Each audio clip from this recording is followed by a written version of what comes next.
Hamasi dëshiron një marrëveshje gjithëpërfshirëse për t'i dhënë fund luftës në Gaza dhe për të shkëmbyer të gjithë pengjet izraelit me palestinezët e burgosur në Izrael, tha një zyrtar i lartë nga grupi militant palestinez, duke hedhur poshtë ofertën e Izraelit për një armpushim të përkohshëm. Në një fjalim televiziv, Khalil Al-Haya, shefi i Hamasit në Gaza, i cili drejton ekipin e tij negociues, tha se grupi nuk do të pranonte më marrëveshje të përkohshme.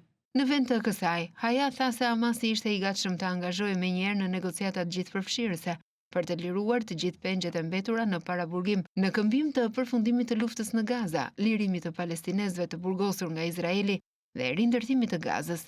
Netanyahu dhe qeveria e tij përdorin marrëveshje të pjesshme si maskim për agjendën e tyre politike, e cila bazohet në vazhdimin e luftës së shfarosjes dhe urisë, edhe nëse çmimi është sakrifikimi i të gjithë pengjeve të tij, tha Haya, duke i referuar kryeministrit izraelit Benjamin Netanyahu. Ne nuk do të jemi pjesë e kësaj politike, theksoi ai.